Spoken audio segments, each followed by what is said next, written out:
नमस्कार, मैं अपने YouTube चैनल एसराज क्लासेस भंगिया पर स्वागत करता हूं। जैसा आप थंबनेल देखे हैं, सेम आपका उसी प्रकार का आधारित हम लेके आते हैं वीडियो में। चलिए, चैनल पर नए होंगे तो चैनल को सब्सक्राइब कर लेंगे और अपने दोस्तों को पास शेयर कर देंगे। आज जो है आपको प्रकाश का परिवर्तन तथा अपवर्तन के लघु उत्तरीय प्रश्न है। मैराथन है और ये जो प्रश्न है आपके लघु है, आपका लघु उत्तरीय प्रश्न है जो कई बार एग्जाम में क्वेश्चन पूछा हुआ है और पूछा गया भी है और पूछने की संभावना ज्यादा रहता है। अगर चाहते हैं तो आप नोट भी कर सकते हैं। पीडीएफ के लिए व्हाट्सएप ग्रुप को, टेलीग्राम वीडियो को डिस्क्रिप्शन मिल जाएगा, ज्वाइनिंग हो जाएगा। चलिए, समय नहीं गवाते हुए क्वेश्चन की ओर चलते हैं। देखिए, पहला क्वेश्चन जो है आपका आंसर भी सामने हम समझाना हमें। सूर्योदय और सूर्यास्त के समय सूर्य जो है रक्ताभ क्यों प्रतीत होता है? सीधा बात है, सूर्योदय जब सूर्य उगते हैं तब, और सूर्यास्त के समय यानी जब सूर्य जब डूबते हैं तब सूर्य जो है रक्ताभ कहने का मतलब है कि लाल दिखाई क्यों देता है। क्वेश्चन अलग अलग पूछता है, कहीं लाल लिखता है, कहीं रक्ताभ लिखता है, क्यों प्रतीत होता है? तो ध्यान दीजिए, आंसर में है कि क्षितिज के समीप नीले तथा कम तरंगदैर्घ्य का प्रकाश का अधिकांश भागों कण द्वारा प्रकीर्णन होता है। ये लाल दिखाई देता है तो लोग बोल देंगे प्रकीर्णन के कारण, लेकिन यहां पर ध्यान दीजिएगा, तरंगदैर्घ्य कम और अधिक के फर्क के अनुसार होता है। इसलिए होता है कि हमारे नेत्र तक यानी आंखों तक पहुंचने वाला प्रकाश का अधिक तरंगदैर्घ्य का होता है। इसलिए सूर्योदय और सूर्यास्त के समय जो है वो सूर्य रक्ताभ यानी लाल दिखाई देता है। तो आपको मालूम होगा, और नहीं मालूम होगा तो मैं बता देना चाहता हूं कि अगर पूछेगा कि सबसे तरंगदैर्घ्य किसका अधिक होता है तो लाल का होता है। किसका होता है? लाल रंग का तरंगदैर्घ्य सबसे अधिक होता है। लाल रंग का तरंगदैर्घ्य सबसे अधिक होता है। अगर पूछ दिया जाए कि सबसे कम किसका तरंगदैर्घ्य कम होता है तो आपको याद रखना होगा बैगनी रंग का सबसे कम होता है। तरंगदैर्घ्य लाल का ज्यादा होता है, लेकिन सब चीज कम होगा, विचलन हो जाएगा, इस सब याद रखिएगा, प्रकीर्णन हो जाएगा है। और बैगनी का तरंगदैर्घ्य कम होता है लेकिन सब चीज अधिक होता है। तो लाल रंग जो है उसका तरंगदैर्घ्य अधिक होता है और वो जो है हमारी आंख तक पहुंचने का प्रकाश अधिक तरंगदैर्घ्य होने के कारण हमको सूर्य जो है लाल दिखाई देता है। लेकिन और के तरंगदैर्घ्य कम है जो हमारी आंखों तक नहीं पहुंच पाता है, जो हमको नहीं पहुंचने के कारण लाल पहुंचता है तो लाल हमको दिखाई देता है। चलिए, एक बात याद रखना है, सूर्योदय सूर्यास्त के समय। अगला ध्यान है, क्वेश्चन क्या है ध्यान दीजिएगा। प्रधान, फोकस और फोकस में क्या अंतर है? प्रधान, फोकस और फोकस में क्या अंतर है? ध्यान दीजिएगा। नोट होगा तो करते लीजिए आप, अच्छा रहेगा, नहीं तो स्क्रीनशॉट भी आप ले सकते हैं। मैं आपको स्क्रीनशॉट रुकने तक समय भी दे रहा हूं, नोट तक आपको समय दे रहा हूं। प्रधान, फोकस और फोकस में क्या अंतर है? ध्यान दीजिएगा, जब दर्पण है, मान लीजिए दर्पण है, इस पर कोई अक्ष खींचते हैं तो यहां पर क्या होता है सब बताते हैं। प्रधान, ध्यान लीजिए, फोकस, प्रधान फोकस और फोकस में क्या अंतर है? प्रधान फोकस के प्रधान अक्ष पर पाया जाता है, प्रधान अक्ष पर पाया जाता है, ध्यान दीजिएगा। लेकिन प्रकाश समांतर किरण दर्पण के परिवर्तित होने के बाद एक बिंदु पर फोकसित होती है, ये बिंदु फोकस कहलाता है। मान लीजिए ये अवतल दर्पण है, अब अवतल दर्पण में कोई आपतित किरण आ रहा अनंत से, तो दर्पण पर आया तो आपतित किरण हुआ, किसी स्रोत से आती हुई किरण को, ध्यान दीजिएगा, आपतित किरण की परिभाषा बताते हैं, किसी स्रोत से आती हुई किरण को आपतित किरण कहते हैं। तो यहां से आया और दर्पण पर यहां पर टकराने के बाद जो आपका प्रधान अक्ष से किसी बिंदु पर अगर फोकसित होता है तो आपको क्या कहलाता है? बिंदु फोकस कहलाता है। यह जरूरी नहीं है कि फोकस दर्पण के प्रधान अक्ष पर ही पड़े, ये भी जरूरी नहीं है कि फोकस जो होगा दर्पण के प्रधान अक्ष पर ही पड़े, वो कहीं भी फोकसित हो सकता है। तो ये आपका अंतर है।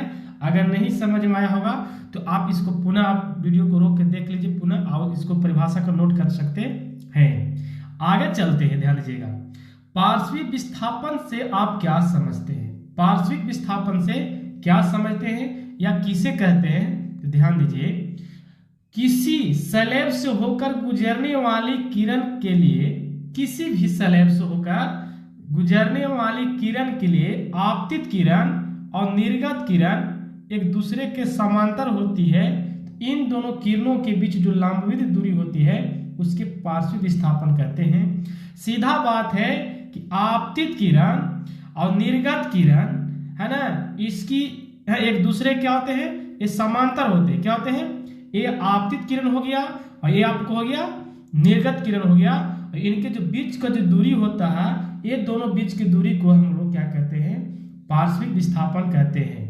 मान के चलिए, अगर इसने समझ में आ रहा होगा तो यहाँ पर हम बता देना चाहते हैं, ये मान के चलिए ये आपतित हो गया है ना, और यहाँ से जा रहा था, थोड़ा सा मेरा टच है जो मोबाइल काम नहीं कर रहा है। अब इसको से हम समांतर हो जाए तो इसका बीच की दूरी जो हो जाएगा, ये क्या बोले हम लोग? पार्श्विक हम लोग विस्थापन कहेंगे। यानी आपतित किरण और निर्गत किरण के जो एक दूसरे के समांतर होती है, उनके बीच की दूरी को हम लोग पार्श्विक विस्थापन कहते हैं।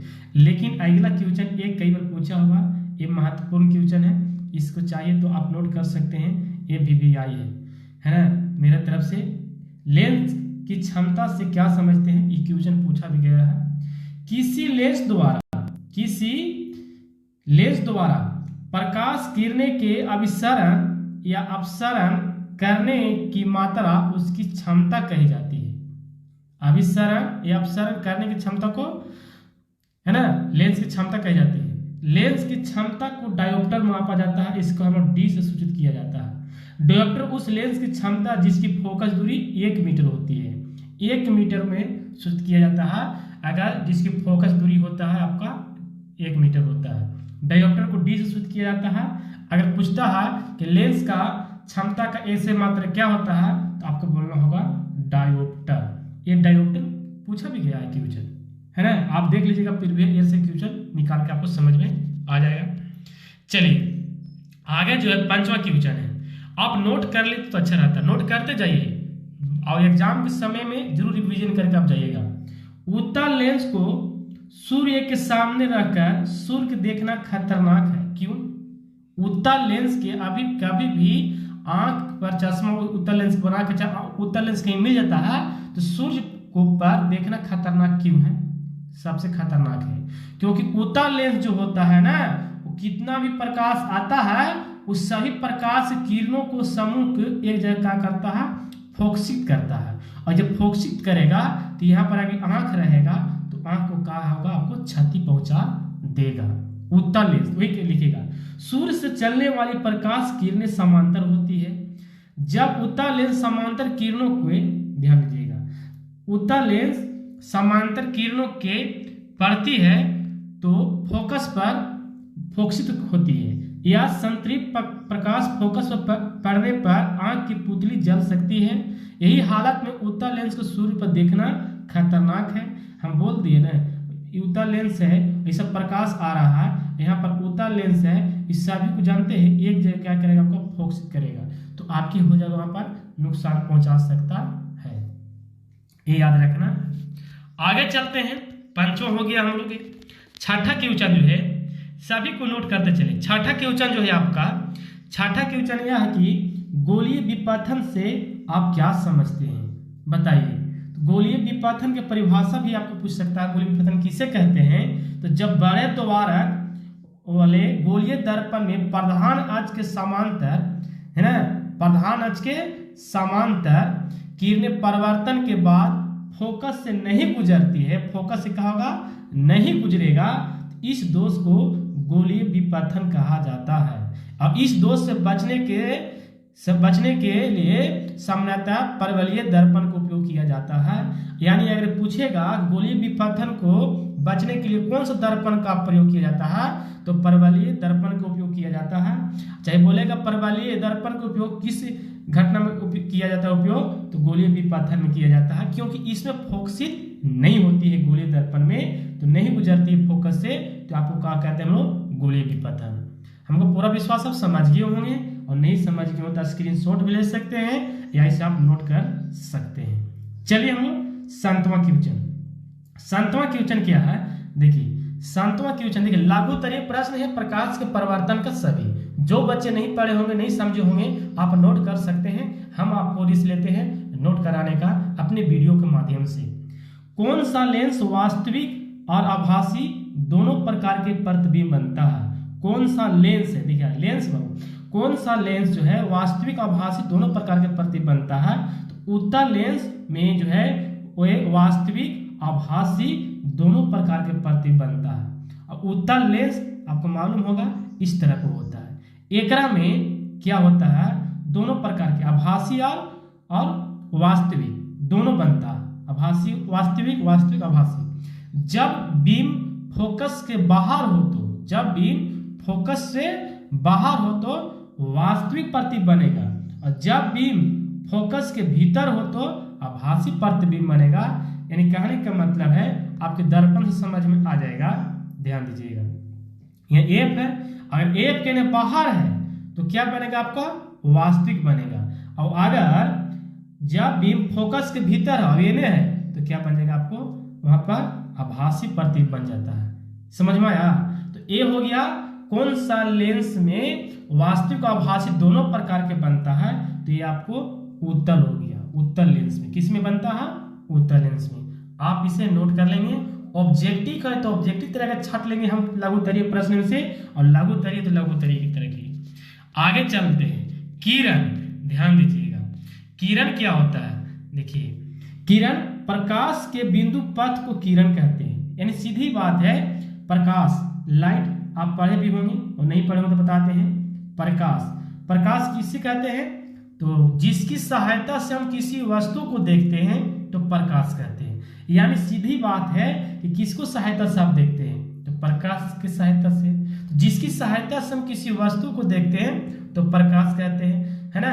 अब बिना प्रकाश की सहायता से किसी को देख नहीं सकते हैं, है ना। तो चलिए प्रकाश अब हो गया। अब किरण, किरण क्या है? तो प्रकाश जिस पथ पर गुजरता है वो बिंदु पथ को हम लोग किरण कहते हैं। और एक बात याद रखिएगा, पूछेगा क्वेश्चन कई बार पूछा गया है प्रकाश किस रेखा में गमन करता है, तो आप सीधी रेखा बोलिएगा। सीधी रेखा में गमन करता है। कभी भी प्रकाश आपको टेढ़ी मेढ़ी नहीं जाएगा। प्रकाश जो गुजरती है आपको सीधी रेखा में गमन करती है, तो सीधी रेखा में गमन करती है। तो प्रकाश हो गया, और हम लोग की सीधी रेखा में गमन करती है प्रकाश। फिक्स से दिमाग में बिठा लीजिएगा किस रेखा में गमन करती है? सीधी रेखा में। और प्रकाश के बिंदु पथ को किरण कहते हैं, और किरण जो होते हैं, और किरणों को समूह को हम लोग किरण पुंज कहते हैं, है ना। किरणों को समूह को हम लोग किरण पुंज कहते हैं। और एक असंतृप्त पुंज, समांतर किरण पुंज, परवलय दर्पण संतृप्त किरण पुंज उत्पन्न करता है। उत्तल दर्पण द्वारा असंतृप्त किरण पुंज, और समतल दर्पण द्वारा समांतर किरण पुंज। यानी आपको यहाँ पर 2-3 यहाँ पर क्वेश्चन बन गया। अगर पूछेंगे किरण पुंज तो किरणों को समूह को किरण पुंज, और किरण तो प्रकाश बिंदु पथ को हम लोग किरण कहते हैं। दूसरा परिभाषा, किरण आपका 3 प्रकार के होते हैं। किरण जो है आपको 3 प्रकार के होते हैं, समांतर किरण पुंज, असंतृप्त किरण पुंज, और क्या किरण असंतृप्त और संतृप्त किरण पुंज। और यहाँ पर जो होगी आपको इस तरह के ध्यान दीजिएगा। परवलयीय दर्पण जो होते हैं वो संतृप्त किरण पुंज उत्पन्न करते हैं, और उत्तल दर्पण जो होते हैं असंतृप्त किरण पुंज उत्पन्न करते हैं, और समतल दर्पण द्वारा समांतर किरण पुंज करते हैं। अगर समतल रहेगा तो समांतर करेंगे, अवतल रहेगा, है ना, अवतल रहेगा तो ये आपको हो जाएगा संतृप्त किरण पुंज, और उत्तल रहेगा तो असंतृप्त किरण पुंज। ये आप याद कर लेंगे। अब हम चलते हैं, 8वां हो गया। 9वां क्वेश्चन। 9वां क्वेश्चन है अवतल लेंस को अपसारी लेंस क्यों कहते हैं? कहते हैं तो क्यों कहते हैं? ये मजेदार क्वेश्चन है और कई बार पूछा जाता है। कैसे पूछा जाता है? पूछ देगा कि अपसारी लेंस किस लेंस को कहते हैं, या किस दर्पण, किस लेंस को कहते हैं। तो याद रखिएगा कैसे समझेंगे। वो अभिसारी भी होता है, ये तो अपसारी है, और एक होता है अभिसारी। तो लोग यहाँ पर गड़बड़ा जाते हैं, किसको कहें केकरा कहें। देखिए अपसारी, उत्पाद जो है इसका अवतल मिल रहा है? तो हाँ, तो अवतल लेंस को अपसारी कहते हैं और उत्तल लेंस को हम लोग अभिसारी कहते हैं, याद रखिएगा। लेकिन अवतल लेंस को अपसारी लेंस कहते हैं तो क्यों कहते हैं? तो ये जो है इसका जवाब कि अवतल लेंस द्वारा जो अवतल लेंस के द्वारा समांतर प्रकाश का किरणें आपतन के बाद अपवर्तित होकर, है ना, अपवर्तित होकर वो क्या होता है आपको यहाँ पर अपवर्तित होकर आपस में फैलती जाती है, यानी फैलती जाती है, यानी अवतल दर्पण लेंस के समांतर किरण अभिसरित कर देता है। तो अवतल लेंस को इस गुण के कारण अपसारी लेंस कहते हैं कि अवतल लेंस जो है इस तरह का अवतल लेंस रहेगा। तो अवतल लेंस में जो है जितनी भी समांतर है किरणें वो आपतन के बाद अपवर्तित होकर वो फैलती हुई चली जाती है। तो इसी यानी अवतल लेंस को हम लोग समांतर किरणों को अपसरित कर देता है। तो अवतल लेंस इसी गुण घटना को हम क्या कहते हैं? अपसारी लेंस कहते हैं। तो इस वीडियो में इतना ही। नेक्स्ट वीडियो के लिए आप हमारे चैनल पर नए होंगे तो सिर्फ आपको सब्सक्राइब करके घंटी को बेल को दबा देना होगा, नोटिफिकेशन ऑन रहेगा। जैसे ही वीडियो हम लोड करेंगे आपको तक पहुंच जाएगा। चलिए, थैंक यू सो मच, धन्यवाद।